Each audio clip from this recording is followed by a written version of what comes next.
Estamos iniciando mais um programa Saúde em Dia. Hoje nossa convidada é a professora universitária e enfermeira Rosilene Faria. Rose, é um prazer tê-la aqui conosco e poder explicar um pouquinho para os nossos telespectadores a respeito de câncer. Luciano, o prazer é todo meu, muito obrigado pelo convite. Inclusive, você também é especialista em oncologia clínica e cirúrgica e está fazendo mestrado, né? Isso, eu sou professora e estou finalizando agora o meu mestrado em terapia intensiva. Rosilene, hoje nós vamos falar um pouquinho, né, a respeito de câncer. Então vamos explicar para os nossos telespectadores a princípio o que vem ser o câncer. Muito bem, Luciano. O câncer não é uma doença nova. O fato dele ter sido já detectado em múmias egípcias comprova que ele já comprometia o homem há 3.000 anos atrás, antes de Cristo. Atualmente, o câncer é um nome dado a um conjunto de mais de 100 doenças que têm aí em comum, então, o crescimento desordenado das células que tendem a invadir tanto órgãos e tecidos. Inclusive, você diz que há 3.000 anos, né, já existia o câncer. Exato. Então acredito, às vezes o pessoal fala, por que hoje está tendo tanto câncer? Eu acredito que seja pela facilidade, né, do diagnóstico. Um tempo atrás, muitos diagnósticos ficavam para trás, não eram feitos. Perfeito, é exatamente Não é isso. Inclusive, Luciano, a questão dessa incidência, né, conforme o senhor colocou, de estar hoje aumentado, de fato a gente tem aí um diagnóstico precoce, então isso ficou mais evidente.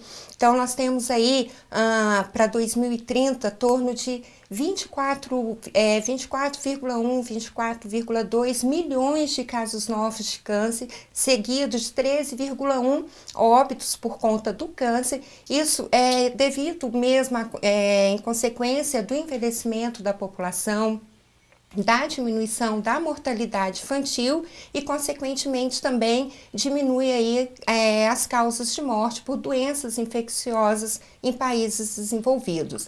Inclusive, Luciano, em 2030, a carga global do câncer, para os casos novos, a gente está em torno de 21,4 milhões, seguido aí por 13,1 milhões de óbitos. Isso é em consequência do quê? Do crescimento da população, do envelhecimento também e, em contrapartida, a gente tem aí uma diminuição da mortalidade infantil e de doenças infecciosas em países de desenvolvimento.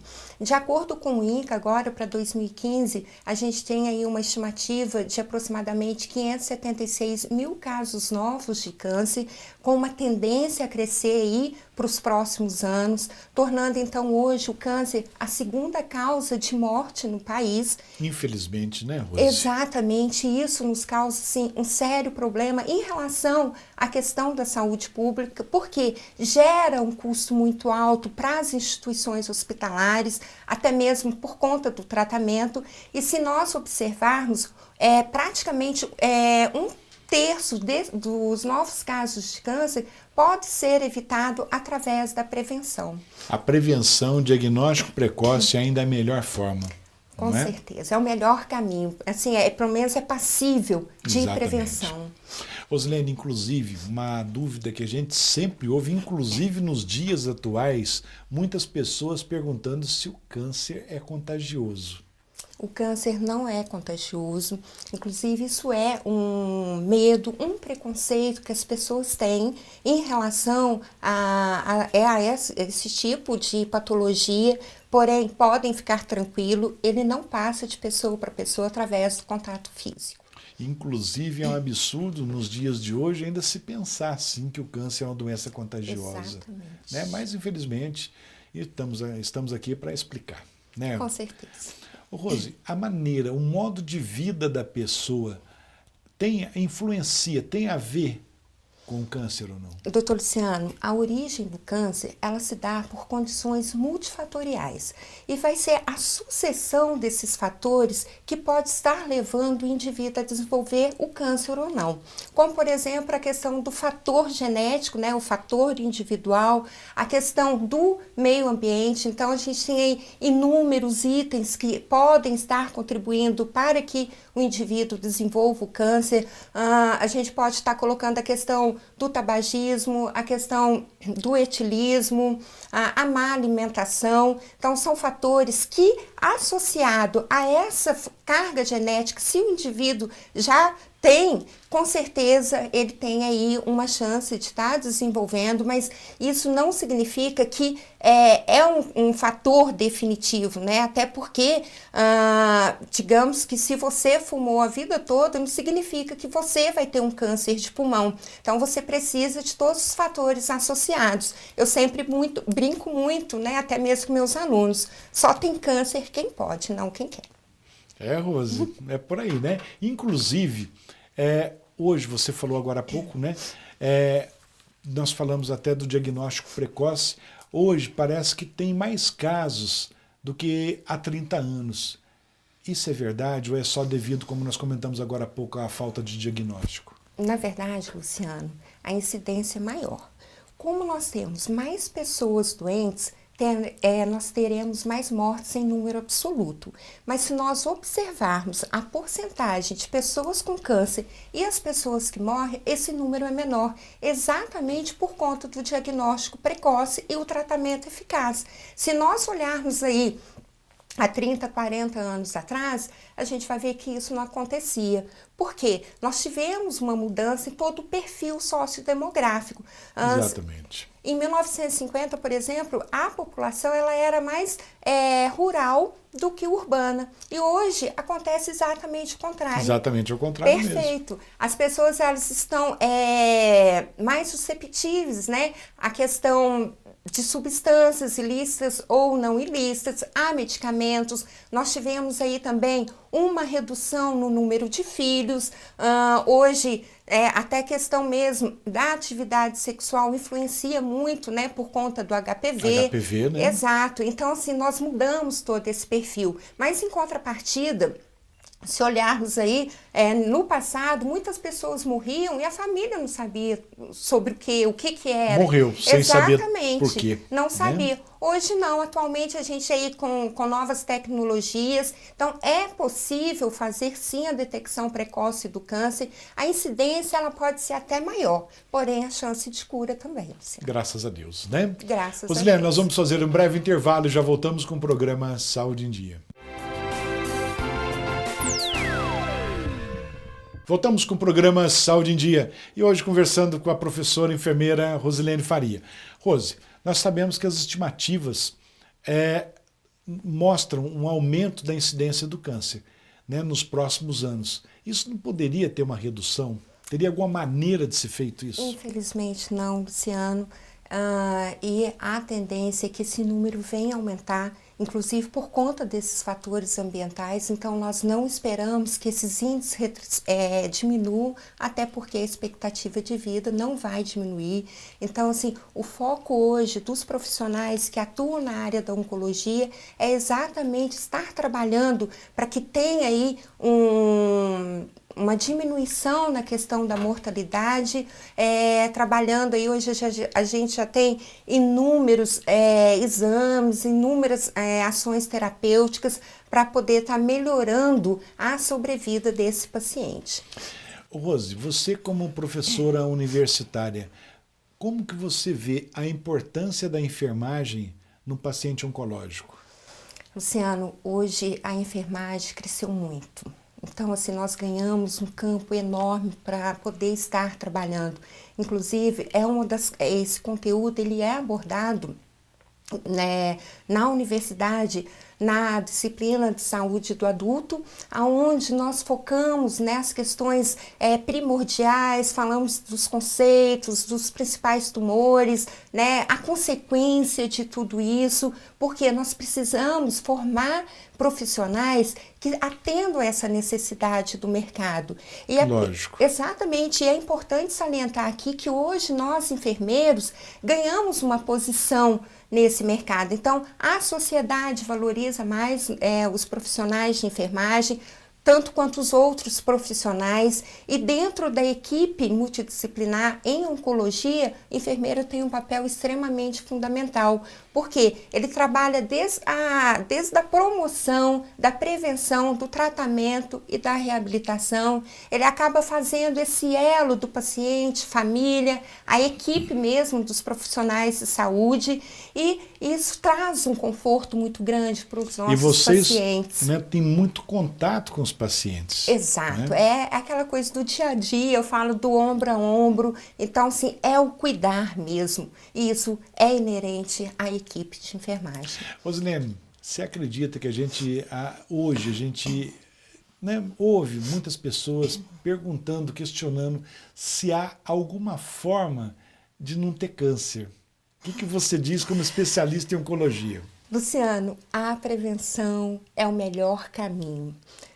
Com certeza as pessoas vão falar que já estão cansadas de ouvir essas dicas, mas não tem como escapar. Digamos, o exercício físico, evitar fumo, evitar o álcool, evitar alimentos, né, embutidos, frituras, Exatamente. gorduras. Que é o que então, mais tem hoje em dia, né? Luciana, essas são medidas extremamente simples que pode fazer com que diminua aí esse risco que entra lá naquela questão dos fatores multifatoriais dos quais nós já falamos aqui. E falando a respeito disso, você acha que há uma maneira de melhorar a conscientização das pessoas para prevenir o câncer a respeito de tudo isso que você acabou de falar? Com certeza, Luciano. É preciso que as pessoas, a comunidade, estejam cientes de que o estilo de vida saudável faz com que ele caminhe bem, né, durante aí a sua vida.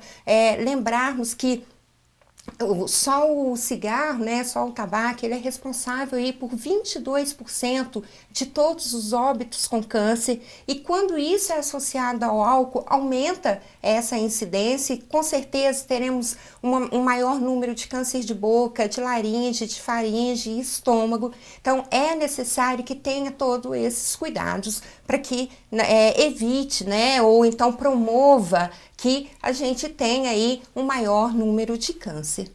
E na prática, como que isso pode funcionar então, Rose? Trabalhar com a questão de utilidade pública, Luciano. A gente não pode esquecer da prevenção. E prevenção começa onde? Na atenção básica. Promoção começa onde? No serviço público. Então, através das campanhas, a população, de uma forma geral, eles terão maior acesso à questão da prevenção, à questão da detecção precoce, assim como os exames. É importante salientarmos que as pessoas, uma vez que confirmarem esse diagnóstico de câncer, é importante que elas procurem o Sistema Único de Saúde. Todo o tratamento é gratuito, isso é um direito que está garantido na Constituição Federal, que ele tenha esse acesso, que ele tenha o melhor tratamento possível dentro da rede integral de cuidados com câncer. Rose, além do pessoal especializado, da enfermagem, médico, ou seja, toda uma equipe, né, multidisciplinar no tratamento do câncer, no combate ao câncer, você acha que a família, na tua opinião, em casa, é importante para ajudar esse paciente com câncer? O que você diria para essas famílias para poder ajudar o paciente? A família é o maior apoio. Porque nesse momento que o paciente se sente extremamente fragilizado, Luciano, é na família que ele vai buscar tanto a questão espiritual, quanto a questão da dor, quanto as questões que em determinada fase, né, desse tumor, ele começa a ficar extremamente angustiado, e a família é o principal apoio. De fato, tem hora que precisamos trabalhar a família também para aceitação. Exatamente. É muito comum dentro das instituições, as famílias, né, as pessoas não falam câncer. Aquela doença, aquela coisa. É o medo da doença, né, Rose? É o estigma que a doença traz. É o verdadeiro preconceito de fato, de algo que eles ainda não conhecem. Eu acho que a primeira atitude é a família aceitar a doença, né, em um dos familiares. Perfeito. E encarar como uma doença normal. É lógico, tem todos os cuidados, né? Puxa, tem vários tipos de estágio, mas eu acho que a família sim tem que tentar animar, melhorar a qualidade de vida do paciente, aquela parte afetiva. Eu acho que isso é muito importante. Acolher, exatamente. Estar junto, isso é muito importante. E eu acredito também, Rose, que o paciente fica muito amigo do pessoal da enfermagem, porque vocês têm um contato muito maior do que os médicos com o paciente oncológico, no caso aqui que nós estamos dizendo, e então o paciente acaba relatando, a enfermeira, por exemplo, no teu caso, acaba escutando confidências do paciente. Então o paciente cria, digamos assim, aquele amor, não é verdade, pela enfermagem, aquele carinho que vocês dão para o paciente. Exatamente, doutor Luciano.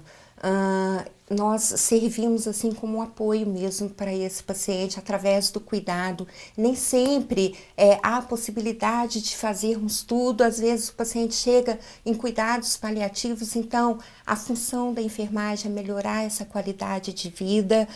Estamos sempre ali prontas, ouvindo. A equipe de enfermagem hoje está muito junto, está muito coesa e isso fortalece mesmo esse momento para os nossos pacientes. Rose, nós vamos fazer um breve intervalo e já voltamos com o programa Saúde em Dia. Voltamos com o programa Saúde em Dia e hoje conversando com a enfermeira Rosilene Faria. E também neste bloco a presença da Thaís com as perguntas dos nossos telespectadores. Thaís, prazer tê-la aqui novamente. Prazer é todo meu, doutor Luciano, e o prazer maior ainda é estar recebendo a participação dos nossos telespectadores. Gostaria de deixar o e-mail para quem quiser participar, que é drluciano@programasaudeendia.com.br. Eu espero a participação de vocês e lembrando também do sigilo de quem nos enviar as perguntas que a gente sempre mantém, né, doutor? Podem ficar tranquilos, Podem né, ficar Thaís? tranquilos. Rose, vamos falar um pouquinho dos cuidados paliativos no câncer, no paciente com câncer. Doutor Luciano, os cuidados paliativos, eles entram exatamente quando perde aí, né, o prognóstico, digamos assim, desse paciente não é bom. Então, cuidados paliativos, a gente não trabalha com protocolos, então ele vem a fim de melhorar a qualidade de vida desse paciente, né, que está com câncer, tentando aí melhorar a qualidade da alimentação, até mesmo por conta de algumas lesões que causam na região oral, a questão mesmo da caquexia neoplásica é muito comum por conta da redução da alimentação. Então, a família tem que estar junto. Às vezes a gente aborda muito famílias que não aceitam, então acha que o paciente precisa continuar com a mesma alimentação que ele fazia em casa.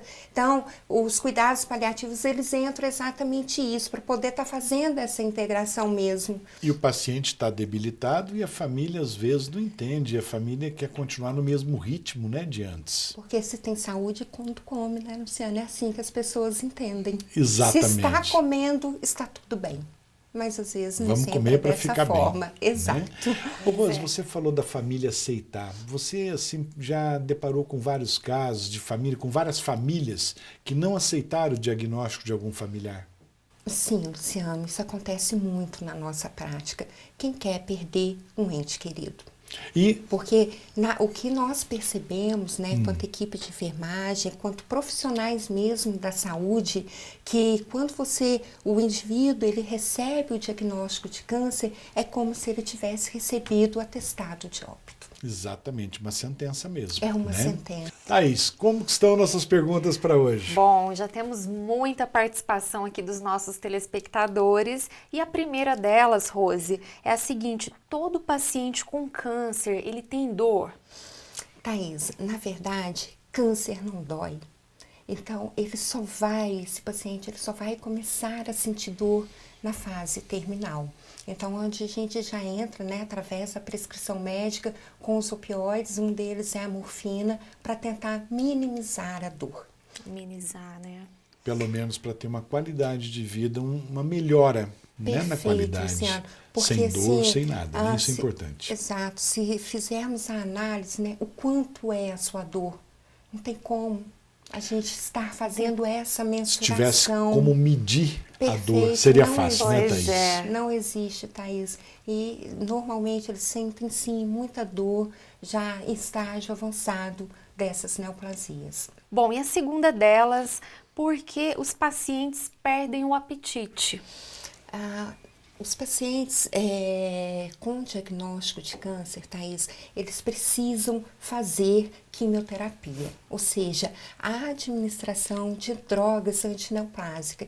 E as drogas hoje, elas não agem, infelizmente, né, elas não agem somente no tumor, elas vão agir em todo o organismo. Consequentemente, esse nosso paciente ele vai ter muito vômito, ele vai ter muitas náuseas e ele começa a não comer, porque ele associa a comida. Então, todas as vezes que ele sente o cheiro de um alimento, ele vai associar com vômito. E vai ter náusea, vai ter Perfeito, vômito, né? Luciano. Uma perfeito. coisa associada que leva a outra, Isso, né? Thaís, isso é muito sério, porque ele leva esse paciente a ter a caquexia neoplásica, ou seja, ele vai ter muito perda de peso, vai perder muito peso, digamos assim, e ele fica ali... Muito debilitado também, né? Perfeito, e propenso a ter outras infecções. Então, a gente tem que ter, assim, muito cuidado. Bom, Rose, a terceira pergunta, ela também vem falando aqui, a nossa telespectadora, a dúvida também é sobre alimentação.